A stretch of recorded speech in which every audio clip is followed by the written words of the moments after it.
ಆತ್ಮೀಯ H16 news ವೀಕ್ಷಕರೇ, ನಾನು ನಿಮ್ಮವ MI ಅಥವಾ ಮಲ್ಲಪ್ಪ ಜೋತವ. ಆದ್ಮೇಲೆ JDS BJP ಇವೆರಡು ಬಂದಾಗ ಹೋಗ್ತಾವ ಅನ್ನುವಂಥ ದೊಡ್ಡ ಸಮಸ್ಯೆ ಇವತ್ತು ಎದುರಾಗಿದೆ. ಒಂದು ಕಡೆಗೆ ದೇವೇಗೌಡರಿಗೆ ತಮ್ಮ ಪಕ್ಷವನ್ನು ಮರಳಿ ಕಟ್ಟಬೇಕು, 50-60 ಸೀಟ್ಗಳನ್ನಾದರೂ ಆಯ್ಕೆ ಮಾಡ್ಕೊಂಡು ಬರಬೇಕು ಅನ್ನುವಂಥ ಹಾತುರಿಕೆ. ಯಾಕಂದರೆ ಅವ್ರ ಕಾಲ ಸಮೀಪ ಬಂದದ, ಇನ್ನೊಮ್ಮೆ ನಮ್ಮ ಪಾರ್ಟಿಯನ್ನು ಕಟ್ಟಬೇಕು.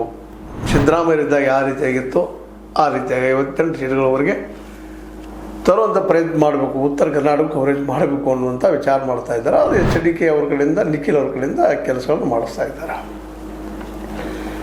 ಯಾಕಂದರೆ ಸಾಕಷ್ಟು ರಾಜಕೀಯ ಜ್ಞಾನದವರಲ್ಲೇ, ಅನುಭವದ, ಕರ್ನಾಟಕ ಪ್ರತಿ ಕ್ಷೇತ್ರದ್ದು ತಿಳುವಳಿಕೆ ಅದ. ಜೊತೆಗೆ ಈ ವಿಜಯಪುರ ಅಥವಾ ಉತ್ತರ ಕರ್ನಾಟಕದಲ್ಲಿ ಕೃಷ್ಣಾ ನದಿ ಸಲುವಾಗಿ ಸಾಕಷ್ಟು ವರ್ಕು ಮಾಡಿದ್ದಾರೆ.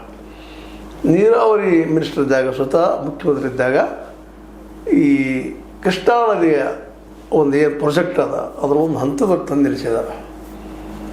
ಕಾವೇರಿ ಎಷ್ಟು ದುಡಿದಾರ ಅನ್ನೋಕ್ಕಿಂತಲೂ ಕೃಷ್ಣೆಗೆ ಸಪ್ರೇಟಾಗಿ ಒಂದು ವರ್ಕು ಮಾಡಿದ್ದಾರೆ. ಹೀಗಾಗಿ ಉತ್ತರ ಕರ್ನಾಟಕದಲ್ಲಿ ಅವ್ರ ಬಗ್ಗೆ ಗುಲ್ಬರ್ಗ ಇರ್ಬೋದು, ವಿಜಯಪುರ ಇರ್ಬೋದು, ಬೀದರ್ ಇರ್ಬೋದು, ಇದೆಲ್ಲ ಸುತ್ತು ಕಡೆ ಅವ್ರೊಂದಿಷ್ಟು ಹೆಸರು ಅದಕ್ಕೂ ಗುತ್ತೇದಾರರು ಹಿಂದಿನ ಅನೇಕ ಜನ ಅವ್ರ ಜೊತೆಗೆ ಇದ್ದರು.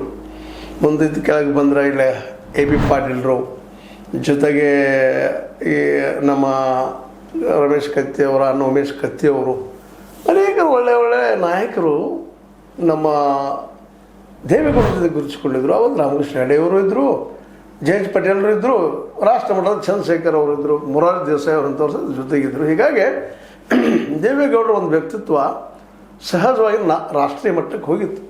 ಆದರೆ ಅಂಥ ನಾಯಕರ ಕೊರತೆ ಇವತ್ತು ಅಲ್ಲದ. ಅಲ್ಲೇನಿದ್ರು ಈಗ ದೇವೇಗೌಡರ ಸುತ್ತಮುತ್ತ ಕಾಣೋದು ಯಾರು ಅಂತಂದ್ರೆ ಅವ್ರ ಮಕ್ಕಳು, ಮೊಮ್ಮಕ್ಕಳು. ಉಳಿದವ್ರು ಯಾರಿಗೂ ಅಲ್ಲಿ ಯಾವುದೇ ರೀತಿ ವ್ಯಾಲ್ಯೂ ಇಲ್ಲ ಅನ್ನುವಂಥದ್ದು ಈಗಾಗಲೇ ಈ ನಾಯಕರಿಗೆ ಜೊತೆಗೆ ಜನಕ್ಕೂ ಭಾಷೆ ಗೊತ್ತಾಗಿದೆ. ಹೀಗಾಗಿ ಸ್ವತಂತ್ರವಾದ ಮೀಡಿಯಾಗೆ ಬೇಕಾಗಿರುವುದು ಸ್ವತಂತ್ರ ಧ್ವನಿ. ಆ ಸ್ವತಂತ್ರ ಧ್ವನಿ ಉಳಿಸಲು ನೀವು ಮಾಡಬೇಕಾದದ್ದು ಇಷ್ಟೇ. ಅದೇನಪ್ಪಾ ಅಂತಂತಂದ್ರೆ, ನಿಮ್ಮ ಕೈಲಾದಷ್ಟು ಸಹಾಯ ಈ ಚಾನಲ್ಗೆ ಮಾಡಿ ಹಾಗೂ ನಿಮ್ಮ ಧ್ವನಿಯನ್ನು ಕಾಪಾಡಿಕೊಳ್ಳಿ.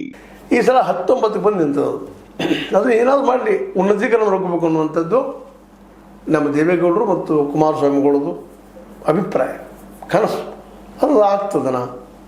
ಅದೇ ಕಾಲಕ್ಕೆ BJP ಸಹಿತ ತನ್ನದೇ ಅಂತ ಹಾದಿರದ. BJPಗೆ ಅದರಲ್ಲೂ ಮುಖ್ಯವಾಗಿ ಮೋದಿ ಮತ್ತು ಶಾರ್ ಅವರಿಗೆ ಯಡಿಯೂರಪ್ಪರು ಜೊತೆಗೆ ಅಷ್ಟಕ್ಕಷ್ಟೇ. ಆದರೆ ಅವ್ರನ್ನ ಬಿಟ್ಟರೆ ಯಾರು BJPಯಲ್ಲೇ ಯಾರಪ್ಪ ರಾಜ್ಯ ಮಟ್ಟದ ನಾಯಕರು ಅನ್ನೋದು ಅವ್ರ ದೊಡ್ಡ ಸಮಸ್ಯೆ. ಅವರೇನೋ ಹುಡುಕಕ್ಕೆ ನೋಡಿದರು. ಕೆಲವು ನಮ್ಮ ಯತ್ನಾಳಂಥವರು, ಇನ್ನುಳಿದವರು ಸಾಕಷ್ಟು ನಾವು ಲೀಡರ್ ಅಂತೇಳಿ ಪೈಲದಕ್ಕಾಗಿ ಆರೋಪ ಮಾಡಿದ್ರು ಯಡಿಯೂರಪ್ಪರನ್ನ ಹಣಿಬೇಕಂತೇಳಿ. ಆದರೆ ಅದು ಇಲ್ಲಿವರೆಗೆ ಆಗಲಿಲ್ಲ. ಇನ್ನಷ್ಟು ಅವ್ರು ಹೆಚ್ಚಾದ್ರೂ ಮತ್ತೊಂದಾಗಲಿ. 2023ರಲ್ಲಿ ಏನಾದರೂ BJP ಸ್ವಬಲದ ಬಲ ಆಯ್ಕೆ ಆಗಿದ್ರೆ ಯಡಿಯೂರಪ್ಪನವ್ರು ಮನೆಗೆ ಹೋಗುವಂಥ ಪ್ರಸಂಗ ನಿಶ್ಚಿತ ಆಗಿ ಬಿಡೋದು. ಅದು ಹಂಗಾಗಲಿಲ್ಲ. ಕಾಂಗ್ರೆಸ್ ದೊಡ್ಡ ಪ್ರಮಾಣದಲ್ಲಿ ಆಯ್ಕೆಯಾಗಿ ಬಂದುಬಿಡಿದು. ಆಗ ಸಹಜವಾಗಿ ಮೋದಿ ಮತ್ತು ಶಹರ್ ಅವ್ರಿಗೆ ಗೊತ್ತಾಗಿದ್ದು ಯಡಿಯೂರಪ್ಪನ ಶಕ್ತಿ ಎಷ್ಟದ ಅಂತೇಳಿ.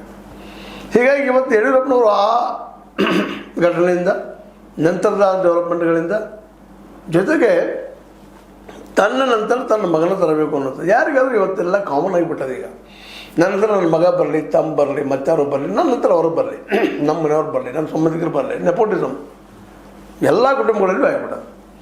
ಹೀಗಾಗಿ ಈ ನಮ್ಮ ಯಡಿಯೂರಪ್ಪನವ್ರಿಗೂ ಸಹಿತ ತನ್ನ ನಂತರ ನನ್ನ ವಿಜೇಂದ್ರ ಬರಲಿ ಅನ್ನುವಂಥ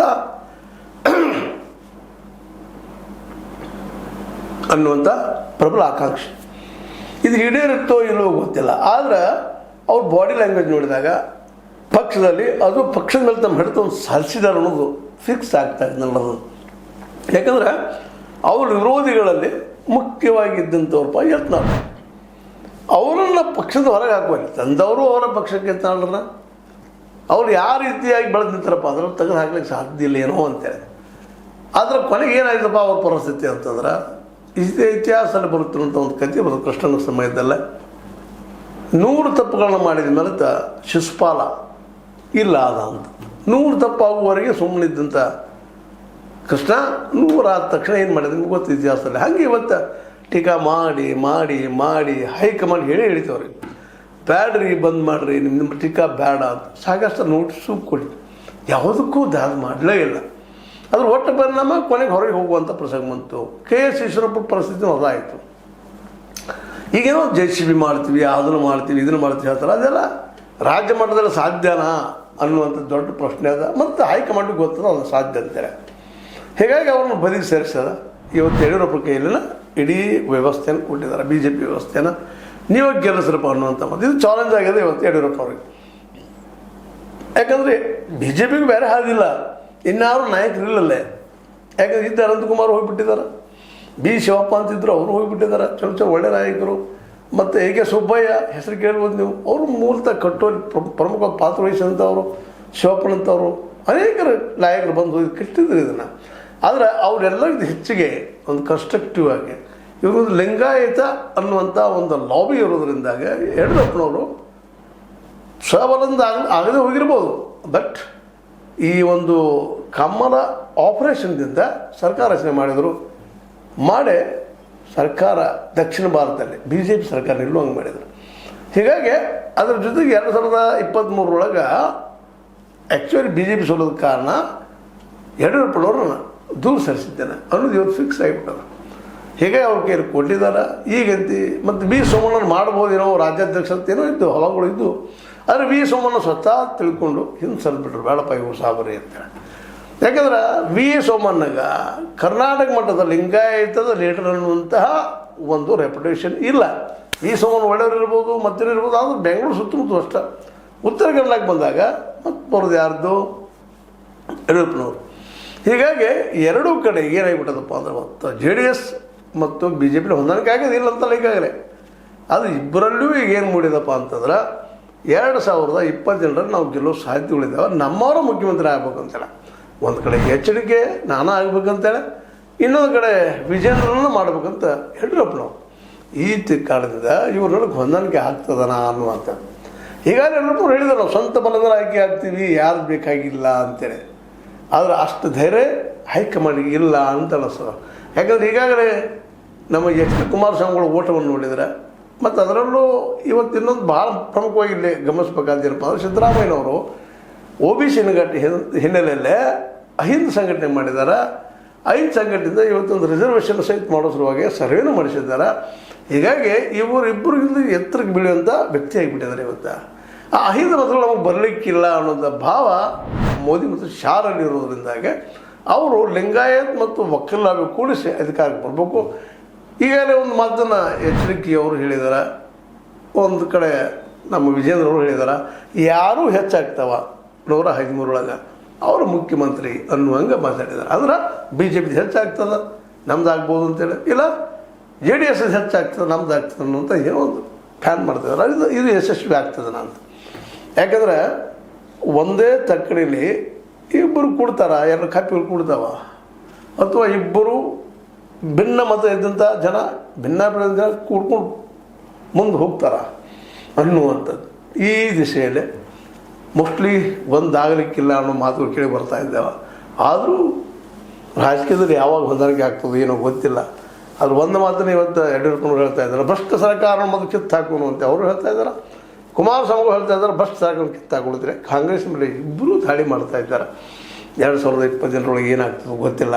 ಆದರೆ ಕಾಂಗ್ರೆಸ್ ನಡೆದ ಸಂದರ್ಭದಲ್ಲೇ ಕುರ್ಚಿ ಕಿತ್ತಾಟದ ಜೋರು ಹೇಳ್ತಿದ್ರಂದಾಗೆ ಮೋಸ್ಟ್ಲಿ ಕಾಂಗ್ರೆಸ್ಸಿನ ಇದು ಕೊನೆ ಅವಧಿ ಏನೋ ಅನ್ನುವಂಥ ಮಾತುಗಳು ಮತ್ತೆ ಕೇಳಲಿಕ್ಕೆ ಶುರುವಾಗಿದ್ದಾವಂತ. ಯಾಕೆ ಇಲ್ಲಿವರೆಗೆ ಹಾಳಾಗಿದ್ದ ಅದರಿಂದ ಆಂತರಿಕ ತಿಕ್ಕಾಟದಿಂದ ಈಗಲೂ ಅದ ಮಾಡ್ಲಿಕ್ಕೆ ಆಗ್ತದೆ. DK ಅವರು ಒಂದು ಕಡೆ, ಇನ್ನೊಂದು ಕಡೆ ಸಿದ್ದರಾಮಯ್ಯನವರು ಅವ್ರು ಕೊಡೋದಿಲ್ಲ, ಇವ್ರು ಬಿಡೋದಿಲ್ಲ ಅನ್ನೋ ನಡೆದು ಎಲ್ಲಿಗೆ ಹತ್ತದ.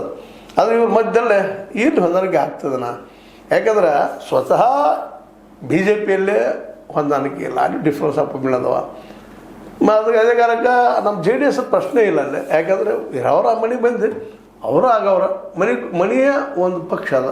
ಹೀಗಾಗಿ ಅಲ್ಲಿ ಜಗಳಿಲ್ಲ. ಬಟ್ ಆಯ್ಕೆ ಅದಾರ 50-55 ಜನ ಅನ್ನೋದು ಒಂದು ದೊಡ್ಡ ಪ್ರಶ್ನೆ. ಅದೇನೋ ಆಗಲಿ, ಒಕ್ಕಟ್ಟು ಆದರೆ ಇಬ್ಬರಿಗೂ ಒಳ್ಳೇದಿದೆ. ಆದರೆ ಆಗ್ತಾರ ಅನ್ನೋದು ಪ್ರಶ್ನೆ ಈಗ ನಿಧಾನಕ್ಕೆ ಮೇಲೆ ಕೇಳ್ತಾ ಇದೆ ಅಂತ ಹೇಳ್ತಾ, ಇದು ನಿಮಗೆ ಲೈಕ್ ಆಗ್ಬೋದು, ಲೈಕ್ ಮಾಡಿ, ಶೇರ್ ಮಾಡಿ, ಕಮೆಂಟ್ ಮಾಡಿ, ಸಬ್ಸ್ಕ್ರೈಬ್ ಮಾಡಿ. S60 ನ್ಯೂಸ್ ಅರ್ಥ ತಿಳಿಸಿದ ವಂದನೆಗಳು.